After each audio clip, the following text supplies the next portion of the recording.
Now start chemistry, page number 44 open करना। कल हमने आपको लिखवाया था कि ionic compound will be soluble in, किसमें सोलुबल होगा?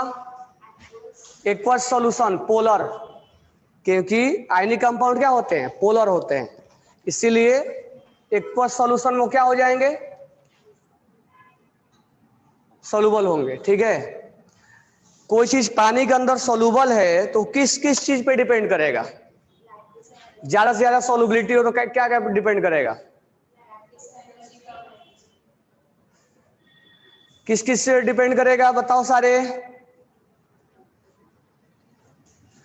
लाइटिस एनर्जी क्या होना चाहिए? कम होना चाहिए। और हाइड्रेशन एनर्जी क्या होना चाहिए? ज्यादा। और डाइलेक्ट्रिक कांस्टेंट क्या होना चाहिए? ज्यादा। ठीक है, और पोलर पोलर होना चाहिए, लाइक डिजोल्व लाइक होना चाहिए। ठीक है, तो इसीलिए आयनिक कंपाउंड पानी के अंदर, एक्वस के अंदर क्या होते हैं? ज्यादा सोलुबल होते हैं, और सोलुबल होते हैं तो वो सोलुबल के साथ साथ आयनाइज्ड भी होते हैं, इसीलिए करंट प्रोड्यूस करते हैं। ठीक है, तो पेज नंबर 44 पे एक दो पॉइंट और है, राइट डाउन करना, इसके बाद हम हाइड्रेशन एनर्जी के बारे में पढ़ाते हैं। तो नेक्स्ट पॉइंट लिखना, कल ये लिखवा दिया था ना कि ionic compound do not exhibit space isomerism because of it has non directional bond. Ionic bond is non directional. चलो आगे लिखो,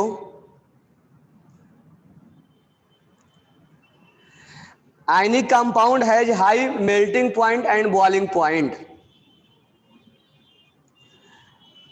ionic compound has high melting point and boiling point. Ionic compound has high melting point and boiling point.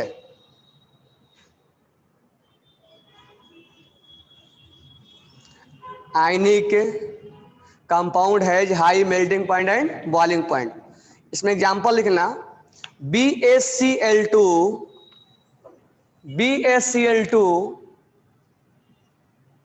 BaCl2 has more MPBP, melting point, boiling point, as compared to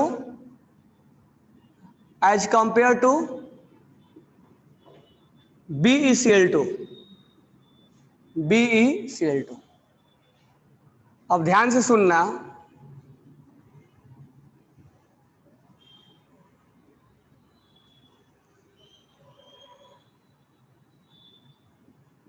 अब मुझे बताओ कि top to bottom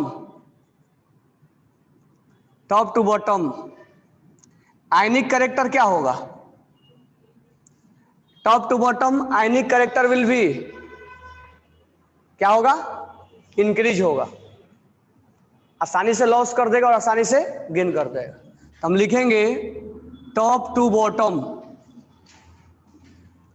bottom ionic character. Simple से जानना, आयनिक character क्या होता है? Fajans का उल्टा बोल लो, जो जल्दी से लॉस कर दे जल्दी गेन कर ले। जल्दी से लॉस कौन करेगा? जिसका साइज ज्यादा होगा। तो top to bottom ionic character क्या होगा? यानी आयनिक कैरेक्टर या आयनिक बॉन्ड, आयनिक कैरेक्टर क्या होगा? इंक्रीज होगा ना? क्यों इंक्रीज होगा? क्योंकि जल्दी से लॉस और जल्दी से गेन, तो गेन करने वाला तो कॉमन है, लॉस करने वाला साइज ज्यादा है इसका, इसलिए जल्दी से लॉस कर देगा। आयनिक कैरेक्टर बढ़ेगा तो इसका मेल्टिंग पॉइंट बॉइलिंग पॉइंट क्या होगा? बढ़ेगा, क्योंकि मोर आयनिक कैरेक्टर मोर मेल्टिंग पॉइंट बॉइलिंग पॉइंट। तो मेल्टिंग पॉइंट बॉइलिंग पॉइंट क्या होगा? ज्यादा होगा, हाई होगा ना? तो सबसे कम मेल्टिंग पॉइंट किसका होगा? BeCl2, क्योंकि इसमें आयनिक कैरेक्टर कम है। उसके बाद MgCl2, उसके बाद CaCl2, उसके बाद SrCl2, उसके बाद BaCl2।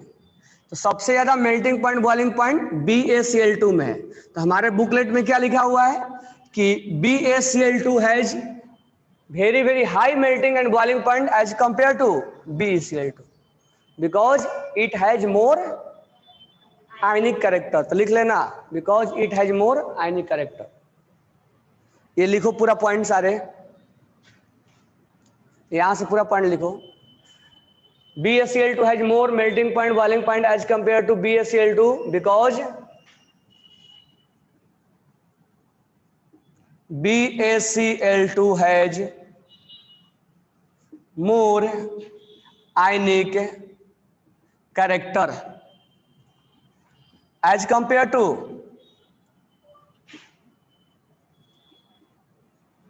BeCl2, and we know that more ionic character more melting point boiling। ठीक है, नेक्स्ट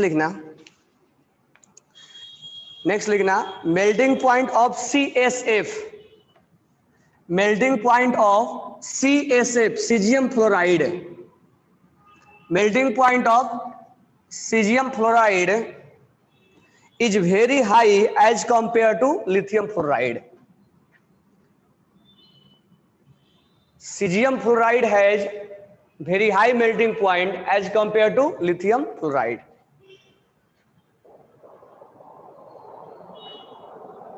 क्यों? Lithium fluoride, sodium fluoride, potassium fluoride, rubidium fluoride, then caesium fluoride.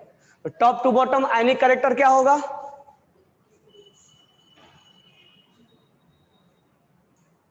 Top to bottom ionic character क्या होगा? Increase. तो top to bottom ionic character लिख लो इसको, top to bottom ionic character, top to bottom ionic character क्या होगा? Increase होगा। Top to bottom ionic character will be increase. Lithium fluoride, sodium fluoride, potassium fluoride, rubidium fluoride और caesium fluoride, जब ionic character बढ़ेगा तो melting point boiling point क्या होगा? Also increase. तो मेल्टिंग पॉइंट बॉइलिंग पॉइंट किस sequence में होगा? होगा ना? ये चीजें जानना हमें आसान है। तो आयनिक जो होते हैं सोलुबल भी ज्यादा होते हैं, more ionic more soluble, more ionic more melting point and boiling point.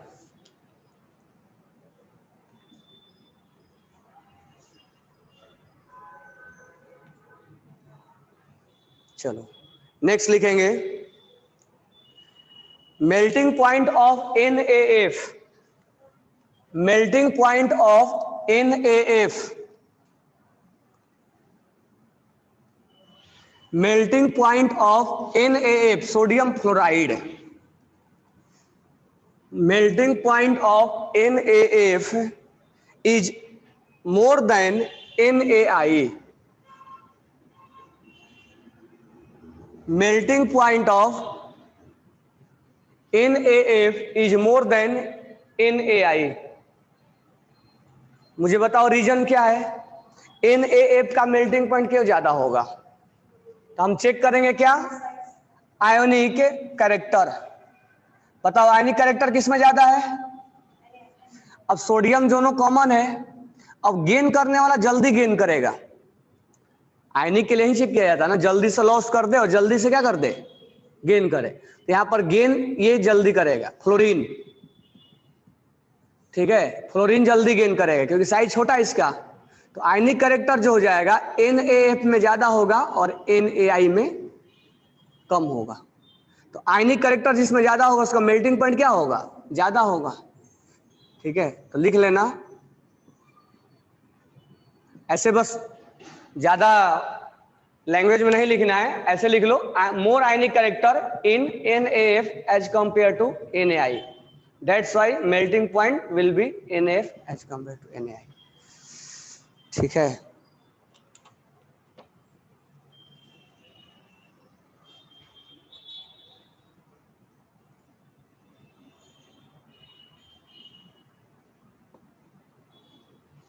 चलो तो यहां से 2-3 पॉइंट रह गया है। मेनली हमारा आयनिक समाप्त हो गया। 2-3 पॉइंट कहने का मतलब हाइड्रेशन एनर्जी, और हाइड्रेटेड रेडियस और मोबिलिटी ये ऑलरेडी पढ़ा चुका हूं, बट दोबारा एक बार रिपीट कर दूंगा। तो अब क्या करने हैं, ये पेज नंबर 60 ओपन करो सारे। अब थोड़ा सा हम क्वेश्चन प्रैक्टिस करेंगे आयनिक के ऊपर, कैसा कैसा क्वेश्चन प्रैक्टिस हो रहा है। उसके बाद हम फिर हमारा आयनिक एंड हो जाएगा।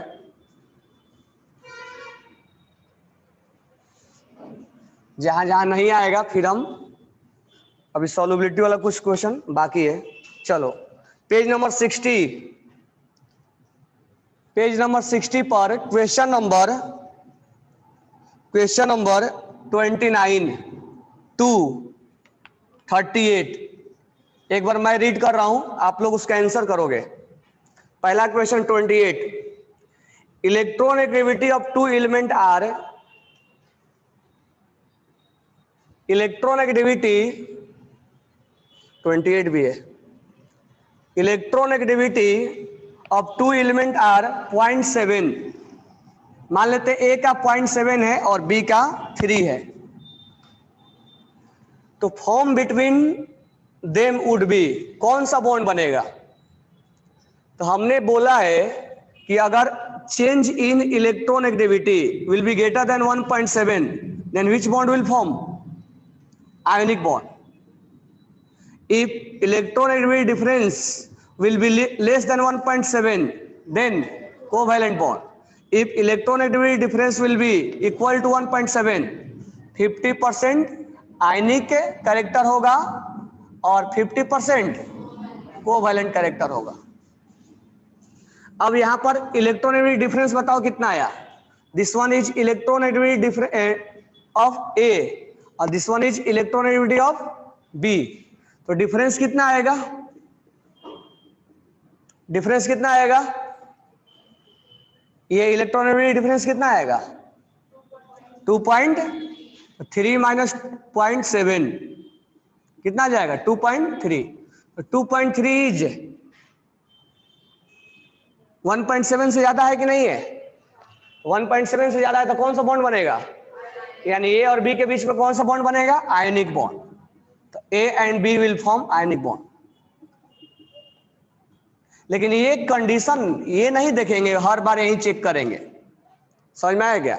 हर बार यही नहीं चेक करेंगे जहां जहां ये आएगा वहीं वहीं वहीं आयनिक बनेगा, ऐसा नहीं है। ये केवल एक ही ऐसा कंडीशन है कि आयनिक बॉन्ड हम बोल देंगे। आयनिक बॉन्ड बनने का और भी कंडीशन है, ये उनमें से एक कंडीशन है। ये नहीं कि सर हर जगह चेक करेंगे, फ्लोरीन में चेक करोगे ना HF में तो वहां नहीं आएगा। यहाँ 1.7 से ज्यादा आता है फिर भी कोवैलेंट बॉन्ड बनता है। तो ये नहीं कि हर जगह ये ट्रू है 100% के लिए, नहीं, एक मान लिया गया एजम्पशन है। नेक्स्ट क्वेश्चन है 29 के बाद 30, पढ़ो उसको। Which of the following is not a ionic compound? कौन आयनिक कंपाउंड नहीं है? अब देखो पहले बी ऑप्शन देखो, सोडियम और हाइड्रोजन। थर्ड ऑप्शन देखो बेरियम एंड फ्लोरीन, और फोर्थ ऑप्शन देखो बी एंड ए BF3, और पहला ऑप्शन है CaC2। तो देखो अभी जैसे जैसे हम थोड़ा सा कोवैलेंट बॉन्ड पढ़ेंगे ना तब हमें और समझ में आएगा, और मैं तुम लोगों को एक क्लू बता रहा हूं कैसे अभी पहचानोगे। अगर मान लो एस ब्लॉक का एलिमेंट है, एस ब्लॉक का है, एस ब्लॉक का है तो 100% वो क्या बनाएगा? आयनिक बनाएगा।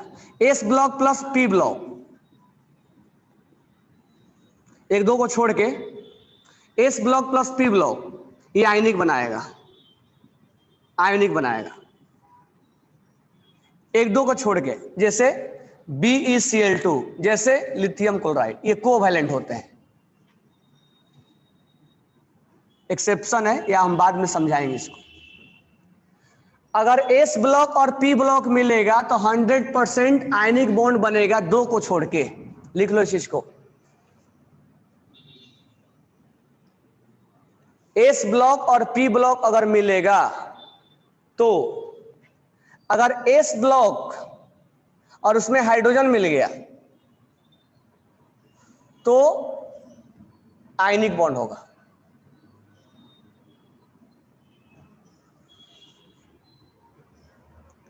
तो आयनिक बॉन्ड पहचानने का सबसे बेस्ट तरीका हमारा यही है।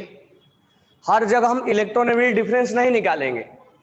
अगर एस ब्लॉक पी ब्लॉक से कंबाइंड है, जैसे NaCl, this one is S block और ये P block, KCl S block P block, जैसे MgO S block P block, जैसे NaI S block P block. तो अगर ये दो कंबाइंड होंगे तो आयनिक बनेगा। जैसे सोडियम हाइड्राइड एस ब्लॉक और हाइड्रोजन, ये आयनिक बनेगा। तो ये पहचानने का सबसे बेस्ट तरीका है। दूसरा लिखो, अगर पी ब्लॉक और पी ब्लॉक मिला है, पी ब्लॉक और पी ब्लॉक मिल गया है, मतलब नॉन मेटल नॉन मेटल। यहां पर क्या है, मेटल और नॉन मेटल। मेटल और नॉन मेटल अगर मिला है, मेटल और नॉन मेटल, अगर नॉन मेटल मिल गया, नॉन मेटल और नॉन मेटल। अब ये इसलिए मैं नहीं लिखवा रहा हूं क्योंकि लीड वगैरह मेटल होते हैं, फिर भी वो कोवैलेंट बॉन्ड बनाता है। मान लो हमने लिया BCl3, तो बोरॉन पी ब्लॉक का है और क्लोरीन पी ब्लॉक का है। अगर हमने लिया BF3, तो बोरॉन पी ब्लॉक का है और फ्लोरीन पी ब्लॉक का है। अगर हमने लिया PCl5, फास्फोरस पी ब्लॉक का है और क्लोरीन पी ब्लॉक का है। अगर हमने लिया AlCl3, अब ये पी ब्लॉक का है और ये भी पी ब्लॉक है। ये मत सोचना कि आयनिक है, ये कोवैलेंट है, ये आयनिक है। और एक्सेप्शन लिख लो, पी ब्लॉक और पी ब्लॉक अगर मिलता है तो एक इसमें भी एक्सेप्शन है, इसमें दो तीन आते हैं। AlF3 ये आयनिक होता है, दोनों पी और पी का है, तो ये एक्सेप्शन है, ये आयनिक बनाता है। जैसे यहां पर दो एक्सेप्शन हमने बोला, पी और पी में, सॉरी एस और पी में आयनिक हमने बोला, लेकिन दो एक्सेप्शन है इसमें। पी और पी में सब क्या होते हैं, कोवैलेंट होते हैं। पी और पी में क्या होंगे, कोवैलेंट होंगे। पी और पी में क्या होंगे, कोवैलेंट होंगे। लेकिन एक एक्सेप्शन है, एक नहीं और भी है, लेकिन अभी फिलहाल एक ही लिखो। अब AlCl3 को ये मत सोचना कि आयनिक है, नहीं, ये कोवैलेंट है। समझ में आया क्या?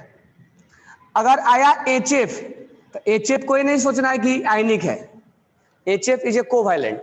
अब ये मत बोलना कि सर इसका इलेक्ट्रॉनिटी 1.7 से ज्यादा होता है आयनिक, ये कोवैलेंट बॉन्ड बनाता है। इसके बाद में हम डिस्कस करेंगे HF, HCl, HBr और H आयोडीन, ये जो है वो कोवैलेंट है, आयनिक नहीं है, ये आयनिक नहीं है।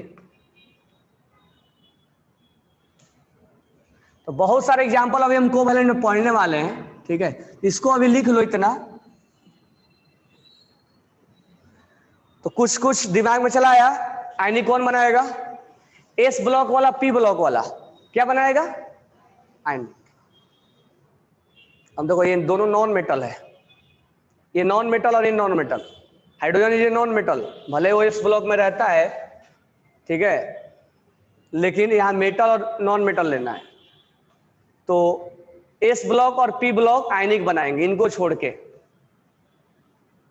एस ब्लॉक और हाइड्रोजन अगर आ गया, जैसे sodium hydride, lithium hydride, lithium hydride, lithium hydride नहीं, कैल्शियम हाइड्राइड या पोटेशियम हाइड्राइड, ये सब आयनिक बनाएंगे।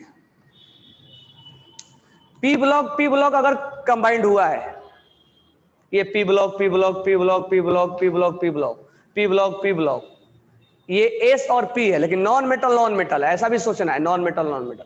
तो अभी फिलहाल इतना क्लू अपने पास रखना, आगे हम जैसे जैसे एग्जाम्पल और करेंगे वैसे वैसे हमारा क्या होगा, समझ में आएगा कि आयनिक और कोवैलेंट कहां बना हुआ है। ठीक है, इसको लिख लिए।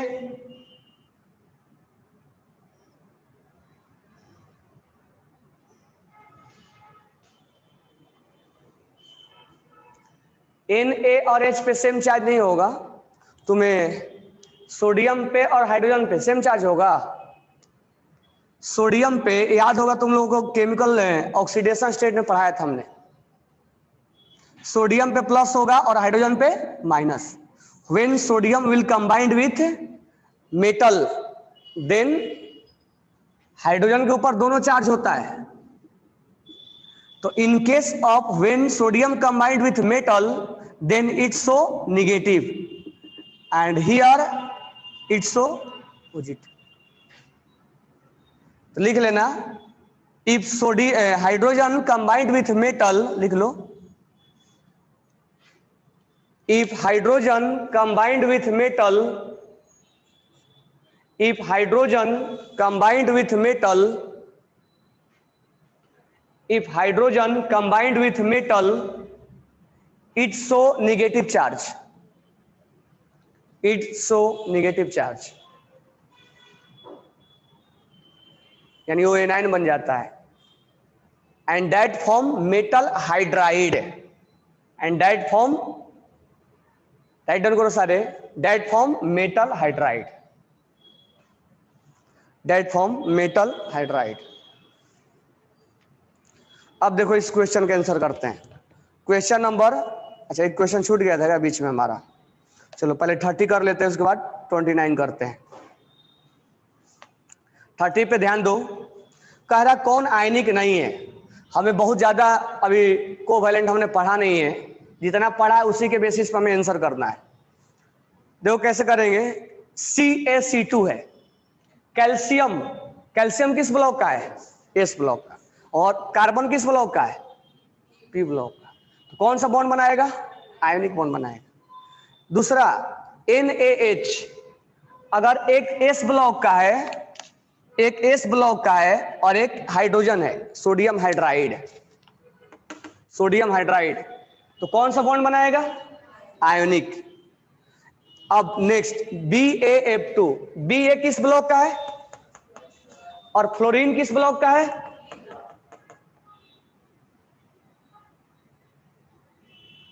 ठीक है, तो हम यहां कौन सा बॉन्ड बनाएगा? BF2 में आयनिक। अब BF3 है, बोरॉन कौन सा है? P ब्लॉक, और फ्लोरीन कौन सा है? तो कौन सा बॉन्ड बनेगा? कोवैलेंट। राइट डाउन कर लो इसमें, कोवैलेंट।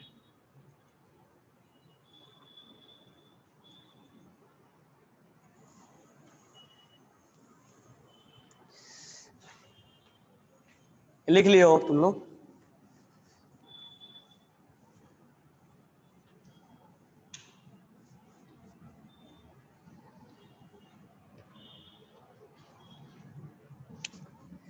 CaC2 है, ठीक है। तो कैल्शियम पे चार्ज क्या होगा? +2, और C2 पे चार्ज क्या होगा? इसको बोलते हैं कैल्शियम कार्बाइड, लिख लेना, कैल्शियम कार्बाइड।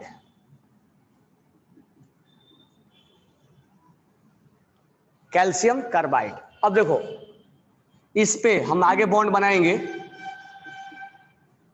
इस पे कोवैलेंट बॉन्ड होता है, इसमें कोवैलेंट बॉन्ड होता है। समझ में आ गया वो कोवैलेंट क्यों है? अभी बॉन्ड बनाने नहीं आएगा, आगे सिखाएंगे। लेकिन P ब्लॉक और P ब्लॉक में कौन सा बॉन्ड बनेगा? कोवैलेंट। तो कैल्शियम कार्बाइड में, कैल्शियम कार्बाइड में कैल्शियम और C2 के बीच में कौन सा बॉन्ड बनेगा? है कोवैलेंट। कैल्शियम और C2 के बीच में कौन सा बॉन्ड बनेगा? और कार्बन और कार्बन के बीच में कौन सा बॉन्ड बनेगा? Covalent. That means calcium carbide hold ionic bond as well as covalent. इस चीज को हम बारे में भी डिस्कस करेंगे जब हमें बॉन्ड बनाने आ जाएगा। तो हम जब कोवैलेंट बॉन्ड पढ़ लेंगे ना, तो हमें इस चीज का आइडेंटिफाई करना बहुत आसान हो जाएगा कि किसमें आयनिक बन रहा है, किसमें कोवैलेंट बॉन्ड बन रहा है। तो जैसे जैसे हम कोवैलेंट पढ़ते जाएंगे वैसे वैसे एग्जाम्पल हमारे सामने आता चला जाएगा। तो लिख लेना, इन कैल्शियम कार्बाइड, सारे पॉइंट लिखा करो जितने भी बोर्ड पे लिखा हुआ है। In calcium carbide it form ionic bond as well as covalent bond. ये पूछा गया क्वेश्चन है, ये कंपटीशन में आया हुआ क्वेश्चन है कि कैल्शियम कार्बाइड में कौन सा बॉन्ड होता है? तो कैल्शियम कार्बाइड में आयनिक बॉन्ड होता है और कोवैलेंट बॉन्ड भी होता है। तो आयनिक बॉन्ड इनके बीच में होगा और कोवैलेंट बॉन्ड इनके बीच में होगा।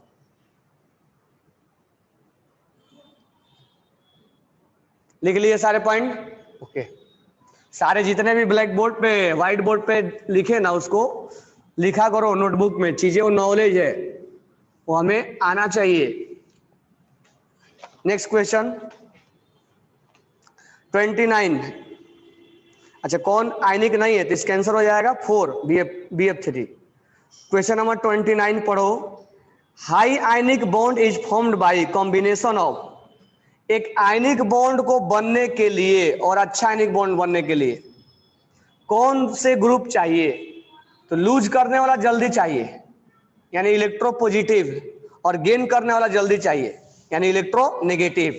तो which group is most electropositive and which group is most electronegative? First group is 29 लिख लो। एक लूज करने वाला होना चाहिए, तो ग्रुप कौन सा होना चाहिए?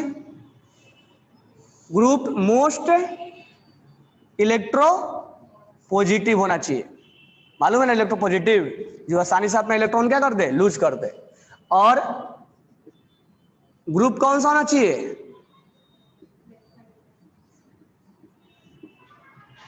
Most electronegative. Most electronegative, most electronegative मालूम है ना, फ्लोरीन है। तो फ्लोरीन में क्या होगा? फ्लोरीन में क्या होगा? मोस्ट इलेक्ट्रोनेगेटिव क्या होगा? ये गेन करेगा, तो 8 होगा।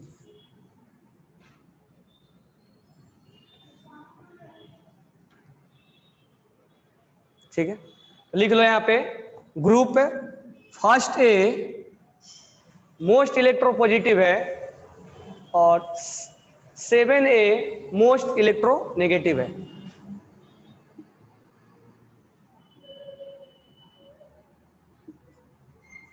तो इनके बीच में आयनिक क्या होगा? स्ट्रॉन्ग बनेगा। ये जल्दी से लॉस करेगा, ये जल्दी से गेन करेगा। ठीक है, तो इसका आंसर हो जाएगा कौन सा?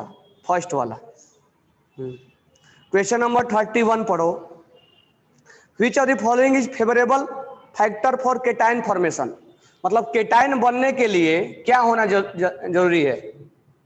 केटाइन बनने के लिए, केटाइन बनना है तो हम उसमें क्या चाहेंगे? जल्दी से अपना इलेक्ट्रॉन क्या कर दे, लूज कर दे। तो लूज करे जल्दी से, तो आयनेशन एंथैल्पी क्या होना चाहिए? कम होना चाहिए। तो लो आयोनाइजेशन पोटेंशियल, क्योंकि इलेक्ट्रॉन निकालना है तो कौन सा एनर्जी लगेगा? Ionisation potential. ठीक है, तो लो आयोनेशन पोटेंशियल। नेक्स्ट, कल पर स्टडी को उससे एक दिन पहले पढ़ाया था, लैटिस एनर्जी 32 रीड करो। लैटिस एनर्जी डिपेंड अपॉन, क्या लिखवाया था? लैटिस एनर्जी के Q1 Q2 upon R, radius of cation and radius of, this one is inversely proportional to lattice energy, it is directly proportional to, inversely proportional to radius. किसका radius? Cation और anion का। It is sum of cation and anion. तो 32 का answer हो जाएगा sum of cation and A9. Next देखो, which of following is not correct statement about ionic compound? मैं read कर रहा हूं, आप उसको पढ़ना। पहला है the higher the temperature the more the solubility। Next पहले पढ़ लो, the higher the dielectric constant of the solvent more the solubility। अच्छा, नॉट करेक्ट बोला है। अच्छा, एक सॉल्युबिलिटी होने के लिए, ज्यादा सॉल्युबल होने के लिए क्या चाहिए? डाइलेक्ट्रिक कांस्टेंट क्या होना चाहिए? ज्यादा। इसमें बोला है कि high dielectric constant for a solvent more solubility, यानी स्टेटमेंट ट्रू है ना? जितना ज्यादा डाइलेक्ट्रिक होगा उतना ही सॉल्युबिलिटी क्या होगा? ज्यादा होगा। अच्छा, next third one, high dipole moment of the solvent more solubility. अब डाइपोल मोमेंट जानते नहीं, तुम नहीं जानते ना, तो अभी लिख लो more polar more dipole moment. अभी लिख लो, हम डाइपोल मोमेंट अभी जब अभी बैच 1 और 2 को अभी टीच कर रहे हैं हम डाइपोल मोमेंट, यानी अभी 20-25 दिन बाद तुम्हें डाइपोल मोमेंट के बारे में बताएंगे। तो अभी लिख लो more polar more dipole moment. आगे पढ़ना अभी, more polar more dipole moment, नाम वही है डाइपोल, दो प्लस और माइनस। तो जितना ज्यादा पोलर होगा उतना ही डाइपोल मोमेंट क्या होगा, ज्यादा होगा। तो हमने पोलर बोला है, तो सोच लो जो पोलर बोल रहे हैं वही डाइपोल मोमेंट है। तो अभी के लिए फिलहाल इतना समझो। तो जितना ज्यादा पोलर होगा उतना ही आयनिक क्या होगा, ज्यादा सॉल्युबल होगा। तो मोर पोलर मोर सॉल्युबिलिटी, या more dipole moment more solubility, ध्यान रखना, करेक्ट स्टेटमेंट है। Fourth option, higher the lattice energy more solubility. पानी के अंदर सॉल्युबल होने के लिए लाइटिस क्या होना चाहिए, कम। तो फोर्थ ऑप्शन क्या है, रॉन्ग दिया है। अब स्टेटमेंट नंबर 1 पढ़ लो। अब तुम ऐसे सोचो नॉर्मल, स्टेटमेंट नंबर 1 ऐसे नॉर्मल सोचो। मान लो तुम शरबत बना रहे हो घर पे और शुगर उसमें डिजोल्व होना बंद हो गया, तो हम अगर हीट करेंगे तो उसके अंदर शुगर और डिजोल्व होगा या कम डिजोल्व होगा, और डिजोल्व हो जाएगा ना। यानी टेम्परेचर बढ़ने से सॉल्युबिलिटी क्या होती है, बढ़ती है। टेम्परेचर बढ़ा देते हैं तो सॉल्युबिलिटी क्या होती है, बढ़ती है। इस चीज को लिख लो नोटबुक में। सॉल्युबिलिटी इस बात पे भी डिपेंड करता है कि टेम्परेचर क्या है। अच्छा मान लो कोल्ड ड्रिंक है, तो कोल्ड ड्रिंक में वो भी एक सॉल्यूशन ही है, बाद में भी टीच करेंगे। कोल्ड ड्रिंक में गैस डिजोल्व होता है, CO2 गैस डिजोल्व होता है। तो वो जैसे हमने शुगर को वाटर में डिजोल्व कर दिया। अब मान लो गैस है, CO2 गैस को हमने वाटर में डिजोल्व कर दिया कोल्ड ड्रिंक में, तो इसको बोलते हैं सॉलिड इन लिक्विड सॉल्यूशन, और इसको बोलते हैं गैस इन लिक्विड सॉल्यूशन। अब मान लो अल्कोहल है, अल्कोहल को हमने वाटर में डिजोल्व कर दिया, तो इसको बोलते हैं लिक्विड इन लिक्विड सॉल्यूशन। तो इसको पहले लिख लो, इसको बोलेंगे सॉलिड इन लिक्विड सॉल्यूशन, ठीक है। CO2 एंड वाटर, इसको हम बोलेंगे gas in liquid solution. Alcohol in water क्या बोलेंगे, लिक्विड इन लिक्विड सॉल्यूशन। तो सॉल्यूशन भी अलग अलग टाइप का होता है, बाद में हम टीच करेंगे, बस अभी नॉलेज के लिए बता दे रहा हूं। इसलिए बता रहा हूं कि देखो टेम्परेचर बढ़ाते हैं तो सॉल्युबिलिटी बढ़ता है। Temperature is directly proportional to solubility. लेकिन सोचो कि हम कोल्ड ड्रिंक को फ्रीजर में रखते हैं, क्यों, क्योंकि उसमें से जो CO2 गैस हो डिजोल्व ना हो। अगर हम कोल्ड ड्रिंक को हीट कर दें या सेक करके कोल्ड ड्रिंक ओपन करोगे, तो सेक करने पे क्या होता है, उसमें हीट गेन करता है, और हीट गेन करेगा तो उसमें गैस क्या होता है, बाहर निकलता है। इसका मतलब क्या हुआ, उसके सॉल्युबिलिटी जो उसके अंदर सॉल्युबल हो क्या है, बाहर निकल रहा है। तो यहां टेम्परेचर बढ़ाने से सॉल्युबिलिटी क्या हो जाती है, कम हो जाती है। तो ऐसा हम हर बार नहीं बोलेंगे, लेकिन यहां पर जो क्वेश्चन में बोला है तो वो ये मान के बोला है, क्या, सॉलिड इन लिक्विड। अच्छा मेरे को ये बताओ कि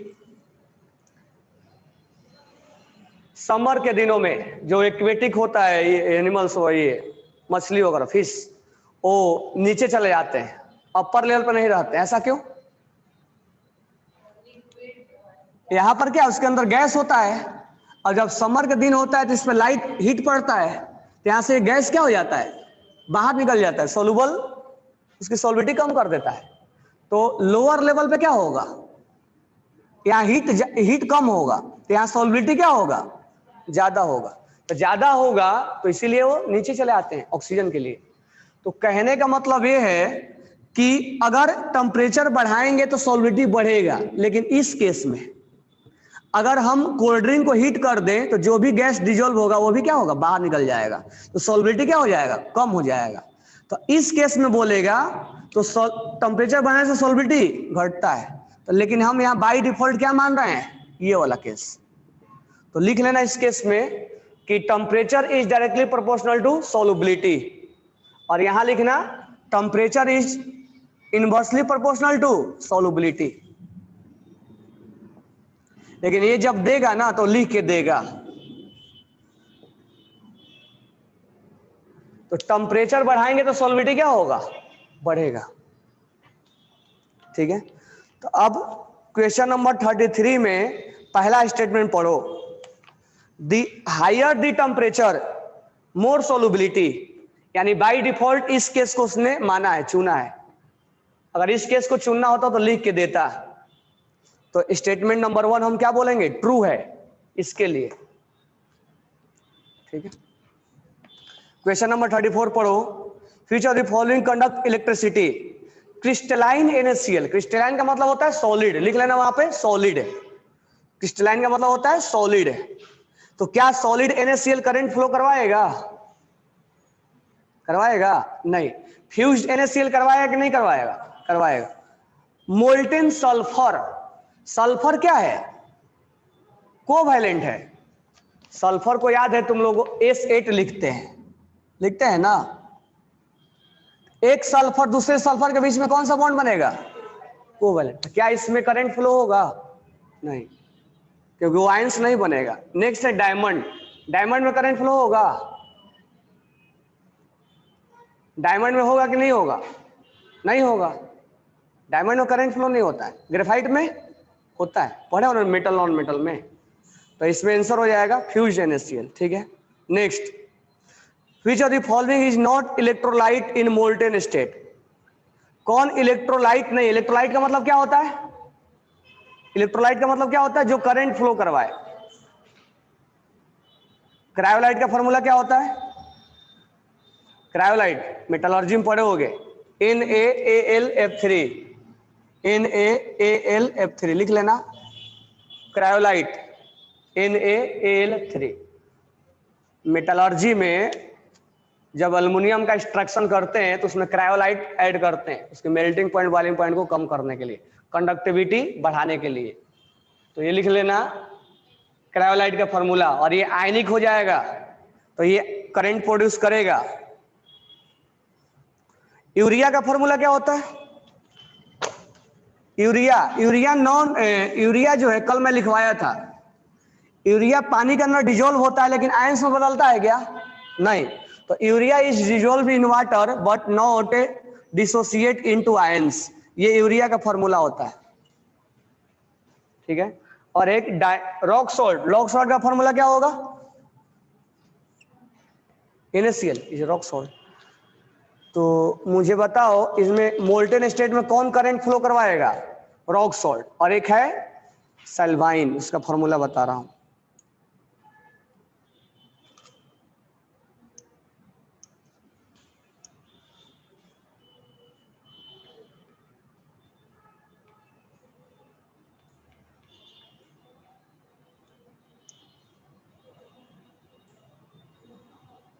सल्वाइन का फॉर्मूला लिखना